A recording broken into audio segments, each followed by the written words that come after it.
Hi hello welcome to our channel. ఇప్పుడు యూత్ని ఎక్కువగా ఎవరు ప్రభావితం చేస్తున్నారు? వీరు నిద్ర లేవగానే ఏం చేస్తున్నారు?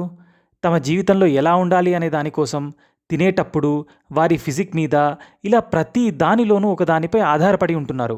అది వీరిని ఎంతలా ఇన్ఫ్లుయెన్స్ చేస్తుంది అంటే, నిల్చున్నా, పడుకున్నా, తింటున్నా, ఏం చేస్తున్నా సరే అదేనండి సోషల్ మీడియా. నేటి హైటెక్ ప్రపంచంలో యూత్ డైలీ తమ రొటీన్ లైఫ్ సోషల్ మీడియాతో పూర్తిగా కనెక్ట్ అవుతున్నారు. ప్రతి విషయంలోనూ వారు సోషల్ మీడియాపై ఆధారపడుతున్నారు. వీరు దానిపై ఎంతగా ఆధారపడ్డారు అంటే, వారు నిద్రలేస్తూనే ఫోన్ ఓపెన్ చేయడం, భోజనం చేస్తూ కూడా సోషల్ మీడియాలో హల్చల్ చేస్తుంటారు. వీరిని social media influencers Instagram, TikTok, Facebook మరియు యూట్యూబ్ వంటి సోషల్ మీడియా ప్లాట్‌ఫామ్ యూజ్ చేసుకొని పెద్ద సంఖ్యలో ఫాలోవర్స్‌గా సంపాదించుకుంటున్నారు. ఈ ఇన్ఫ్లుయెన్సర్స్‌ను ముఖ్యంగా యువత రోల్ మోడల్స్ లేదా ట్రెండ్ సెట్టర్స్‌గా ఊహించుకుంటారు. వీరు ఏ రకమైన కంటెంట్‌ని ఇచ్చినా యూత్ వెంటనే దానికి కనెక్ట్ అవుతారు. ఇక్కడ చాలా అవాస్తవ శరీర ప్రమాణాలను ప్రోత్సహిస్తారు. దానితో ఈ ఫాలోవర్స్ అసంతృప్తితో తమ బాడీ మెజర్మెంట్స్ని అనలైజ్ చేసుకుంటారు. వాళ్ళ ఈటింగ్ హ్యాబిట్స్ కూడా మార్చుకుంటారు. వీరు ప్రచారం చేసే కంటెంట్స్ ఎప్పుడూ సానుకూలంగా లేదా ఆరోగ్యకరంగా మాత్రం ఉండవు. మిడిమిడి జ్ఞానంతో వీరు ఫాలోవర్స్ని ఇన్ఫ్లుయెన్స్ చేస్తారు. వీరి వలన యూత్ మానసిక ఒత్తిడి పెరుగుతుంది. వారి మానసిక ఆరోగ్యంపై కూడా ఈ సోషల్ మీడియా ప్రభావితం చూపిస్తుంది. ఈ ఇన్ఫ్లుయెన్సర్ సహజంగా చెడ్డవారు లేదా హానికరం కాదని శరీర సానుకూలత, మానసిక ఆరోగ్య అవగాహన మరియు సామాజిక న్యాయం వంటి సానుకూల సందేశాన్ని ప్రచారం చేయడానికి చాలామంది చూస్తుంటారు. అయితే మనం వినియోగించే కంటెంట్ని విమర్శించడం మరియు దాని వెనక ఉండే ఉద్దేశాలను ప్రశ్నించడం ముఖ్యం. ఉత్పత్తులను ప్రమోట్ చేయడానికి ఇన్ఫ్లుయెన్సర్స్కి తరచుగా డబ్బులు వస్తుంటాయి.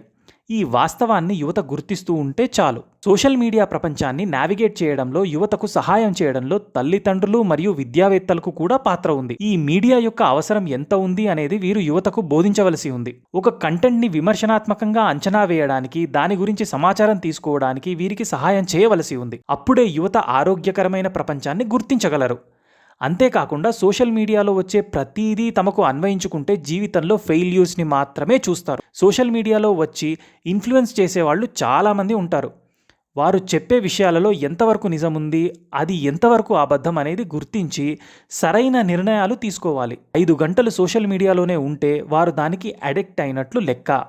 ఈ ఇన్ఫ్లుయెన్సర్స్ ఫ్యాషన్, అందం మరియు ప్రమాణం, అంతేకాక ఫిట్నెస్, సాంకేతికత మరియు సామాజిక సమస్యల వరకు విభిన్నమైన బ్లాగ్స్ని కలిగి ఉన్నారు.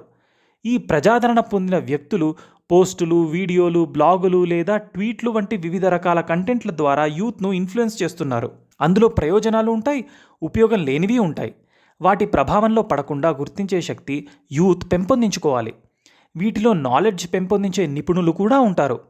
వారు ఆయా రంగాల్లో నిష్ణాతులై ఉండవచ్చు. వారి నుంచి ఇన్ఫర్మేషన్ను గ్యాదర్ చేసుకోవచ్చు. ఇలాంటి వాటి వల్ల మీ నాలెడ్జ్ని పెంపొందించుకోవడమే కాకుండా మీ కెరియర్ని బిల్డ్ కూడా చేసుకోగలరు.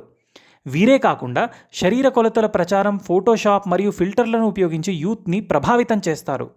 అది చూసి వారిలో ఒక రకమైన ఇన్ఫీరియారిటీ కాంప్లెక్స్ బిల్డ్ అవుతుంది. దానితో వారిలో వారే నలిగిపోతూ ఉంటారు. దాని వలన మానసిక ఆరోగ్యం దెబ్బతింటుంది. అంతేకాకుండా వారు వారి జీవన శైలి ఎలా ఉంటుందో చిత్రీకరిస్తారు. దాని వలన వీరిలో కూడా నిజమైన మానవ సంబంధాల కన్నా భౌతిక సంపద ప్రాధాన్యత ఎక్కువ అవుతుంది. వీరు మెటీరియలిస్టుగా మారడం మొదలవుతుంది. యువత ఎక్కువగా తమని తాము వారితో పోల్చుకొని తమని తక్కువగా ఉన్నట్లు భావించుకుంటారు. దీనితో క్రమంగా ఆందోళన, నిరాశ, మానసిక ఆరోగ్యం, ఫిజికల్ బాడీ షేమింగ్కు గురవుతారు.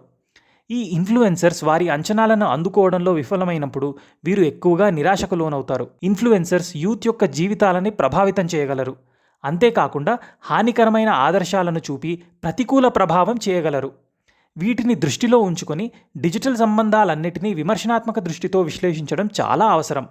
మన సామర్థ్యాన్ని మన సొంత శ్రేయస్సు కోసం గుర్తించడం మరియు ప్రాధాన్యత ఇవ్వడం మన ఆలోచన శక్తిపై ఆధారపడి ఉంటుంది.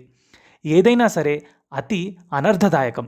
దేనిని ఎంతవరకు యూజ్ చేయాలో అంతవరకు మాత్రమే ఉపయోగించుకోవాలి. మా ఈ వీడియో మీకు నచ్చినట్టయితే లైక్ చేసి, షేర్ చేసి, సబ్స్క్రైబ్ చేయండి. Thank you.